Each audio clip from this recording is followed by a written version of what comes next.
제가 불광동에서 개척할 때 지금 기억은 두렵지 않는데 거의 10번 가까이 보따리 쌌습니다.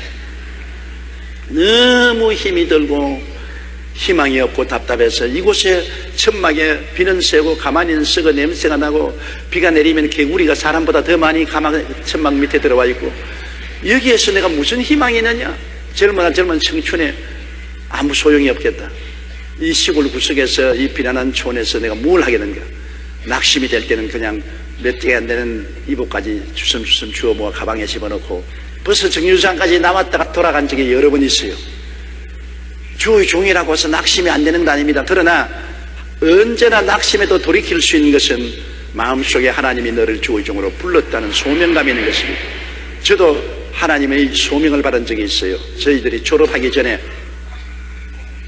전부 차풀에 모여서 밤에 기도를 했는데 참으로 너무나 막연해요. 그때는 50년대라 한국이 6.25를 겪고 난 다음에 겨우 이제 회복되는 그런 과정이 있기 때문에 사회가 얼마나 가난하고 헐벗고 굶주리는데 더구나 예수 믿는 교회가 가난하게 말로 다 할 수 없습니다. 자, 학교는 졸업해 나가야겠는데 학교에 있을 때는 미국 선교사들이 구제물자 옷도 주고 구제물자 양식도 주어서 옷도 얻어입고 얻어먹었는데 학교를 기숙사를 떠나니까 이제는 먹을 곳도 없고 옷 줄 사람도 없고 어디 갑니까? 누가 돈을 대주는 사람이 있나요? 어느 교회에서 오라고 하는 사람이 있나요? 정말로 답답하더라고요. 늘 엎드려서 기도하고 부른 찬송가 어찌해야 좋을지 나는 알 수 없도다. 정말 막연합디다. 정말 진퇴유곡이요. 학교에서는 나가야 되겠고 이제 어디에서 아침 점심 저녁을 얻어먹으며 어디에서 잠자리를 구할 수 있습니까? 정말 답답했습니다. 그래서 차풀에 모여서 모두 다 땅을 치고 엎드려서 통곡을 하고 기도를 하고 하나님 어디를 갈까요? 지금 생각해봐도 참 기가 막힙니다. 나도 어디 갈 줄은 몰랐어요. 그런데 저희 앞에 우리 최자실 목사님, 훗날에 내 장모님이 되시고 내 동력자가 되셨지만은 하여튼 최자실 집사님인데 최자실 집사님이 앉아가지고서 앞에서 막 기도를 하고 있습니다. 이런데 갑자기 성령께서 내 입에서 방언이 나오지만 통령이 나오면서 너 앞에 나가서 저 최자실 집사에게 안수기도 해주라. 그래서 아니 내 팔자 고약한데 나보다 훨씬 좋은 사장님인데 사장님에게 내가 안수해서 무슨 소용이 있느냐. 그때 최하실 집사님은 사장으로서 학교 나올 때 자가용 차 타고 운전수가 운전해 나왔더라고요. 그러니까는 잘 살면서 신학교 들어간 거예요. 그래서 우리는 뭐 가차이도 안 가고 우리하고 딴 사람이라고 생각했는데 거기 가서 나보고 안수하라 그러니까 언제나 높은 사람이 낮은 사람 위해서 안수하지 낮은 사람이 높은 사람 위해서 안수 안 하잖아요. 아유 하나님 나는 못합니다. 그러니까 가서 안수하라. 그래서 내가 앞으로 나가서 최 집사님 하나님이 안수해 주라고 했는데 안수해도 좋습니까? 그러니까 나를 쳐다보더니만 싱긋이 웃으면서 안수하라 그래요. 그래 내가 안수를 하는데 방언이 쫄 나와요. 그런 방언 통역이 나오면서 이 학교를 졸업하고 너는 세상에 나가서 교회를 개척할 것이요. 우리 최 집사님과 하는 겁니다. 얼마 있지 않아야 너는 너 남편에게 이혼을 당할 것이다. 너 남편이 너의 재산을 다 빼앗아가고 너는 거지처럼 내 던짐을 받을 것이다. 너는 자녀와 더불어서 많은 고생을 하게 될 것이다. 그러더니만 또 그 다음 내에 대한 예언이 나와요. 너는 졸업을 하고 난 다음에 군에 입대에 들어가서 반죽어서 나올 것이다. 아유, 참 기가 막힌 일입니다. 그러나 끝까지 참으면 하나님께서 너에게 큰 영광을 주실 것이다. 그리고 예언이 끝났어요. 그러니 그 예언이 좋은 예언이 아니고 전부 나쁜 예언만 했습니다. 우리 최하실 집사님 보고는 남편에게 이혼당하고 모든 것 다 잃어버리고 쫓겨나갈 것을 말하고 나는 군대에 가서 반 죽다가 살아나올 것이나 그러나 하나님의 종으로서 부르심을 받아 하나님 나라를 위해서 크게 일할 것이다. 그래서 내가 그 예언을 하고 난 다음 아유 미안해요. 잘못했습니다. 내가 말하는 것이 아니에요. 나는 모르게 얼떨결에 말했는데 나는 몰라요. 잘못했습니다. 이거는 제목 최 집사님이 내 손을 싹 떼더라고요. 우리 손을 잡았어 이렇게. 기분 좋지 않지 않습니까?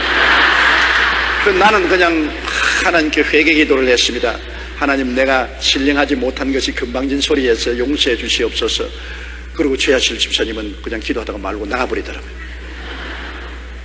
그런데 세월이 지나고 난 다음에 참 하나님 섭리가 어떻게 됐든지 최하실 집사님이 불광동에서 고아원을 세운다고 고생을 하고 있어요. 나는 미국 선교사 집에서 한국어를 가르치면서 어떻게 미국 좀 가서 유학할 수 없을까 그 길을 보고 있는데, 주일날이 되면은 그 고아들을 데리고 뭐 고아원 세운다고 최하실 집사님이 고생한다고 해서 가보니까 오두막살이 하나를 가지고서 집에 애들을 모아놓고 콧물 흘리는 애들 머리에 이 잡아주고 머리 감아주고 돌봐주고서 그곳에 궤도에 찬송가 적어놓고 찬송가 가르치는데 너무 비참하더라고요.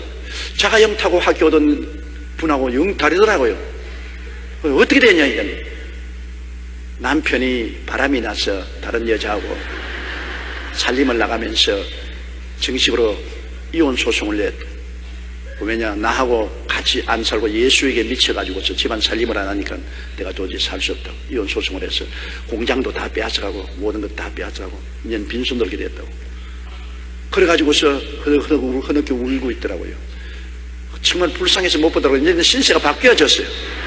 나는 미국 사람 집에서 있으니까 미국 사람들이 먹는 옷도 있고 입는 옷도 있고 과자도 있고 음식도 있었어. 그래서 깡통도 옷까지도 과자에도 내가 주일날 되면 보따리에 사가지고 들고서 갖다 주고 그 애들 데리고 예배를 드리고 한 것이 인연이 됐어요. 그래서 너무 불쌍하니까 떠날 수가 없는 데다가 또 교인들이 모이게 오니까 또 교인들하고 또 복음을 전해야 되고, 그래서 거기에 서서 천막을 치고 가마니를 깔고 교회를 진 것이 1958년도였었습니다. 5월 18일 날 교회를 정식으로 시작했습니다. 그런데 그 이후로 교회가 1년에 될만할 때 나는 군대에 갔어요. 가서 군대에서 훈련받고 임지로 임명을 받아서 복무하다가 얼마나 심한 병이 들렸던지 영 죽게 됐어요. 꼭 예언 그대로예요. 영 죽게 되어서 병원에 입원을 했는데 8시간 수술을 하고 난 다음 의사들이 못 산다고. 그래서 저를 시체실 옆으로 옮겨 놓았어요. 이제 죽으면 시체실로 옮기겠다고. 못 산다고, 살아갈 수가 없다고. 그 당시에는 무슨 좋은 약도 없고 뭐 치료받을 도리도 없고 얼마나 아프고 고통스럽던지 제가 외마디 소리를 듣는데, 그때 내 마음속에 기억나는 것이 그 예언이 기억이 나더라고요. 네가 군대에 가서 죽을 병에 걸렸다가 건강하게 살아나와서 하나님의 종으로 일할 것이다. 그게 기억이 나니까 그 예언의 말씀이 그렇게 힘이 되더라고요. 내가 이래도 안 죽지. 내가 아무리 이렇게 아파도 안 죽지. 그 예언의 말씀을 한 번 받은 것이 그 어둡고 캄캄한 절망의 밤을 지날 때 그것이 잡을 수 있는 끈이 되더라고요. 나 절대 안 죽는다. 그때 예언할 때 내가 이 고통에서 살아나서 주의 종이 된다고 예언했잖느냐. 그러니까는 또 마귀가 와서 그 예언 가짜 예언이다. 그래서 내가 가짜 예언 아닌 것이니 그 예언대로 최자실 집사님이 이혼당했지 않느냐. 그거 진짜 다 이루어졌지 않느냐. 이 내 예언도 이루어졌냐. 다 죽는다고 그랬습니다. 여기까지는 사람은 다 날 보고 이제 죽는다고 말했는데 제가 안 죽고 그 고통 속에서 살아나서 제대하고 주의 종이 되었습니다.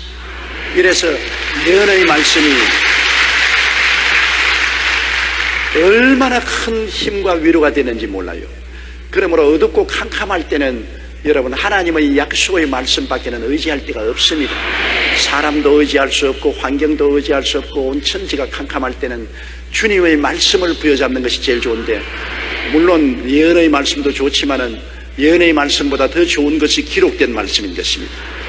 성경에 기록된 말씀은 그 어느 말씀보다도 더 위대한 말씀인 것인데, 그러므로 우리가 말씀을 읽고 듣고 공부하고 그 말씀을 꽉 붙잡으면 눈에는 아무 증거 안 보이고 귀에는 아무 소리 안 들리고 손에는 잡히는 것 없을지라도 내 앞길 칠흑같이 어두워도 말씀을 잡고 나가면 승리할 수 있는 것입니다.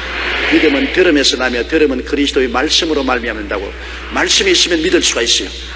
말씀이 없는 데는 믿을 수가 없어요. 허공을 치고 어떻게 믿습니까? 말씀이 있으니까 우리가 꽉 믿지요.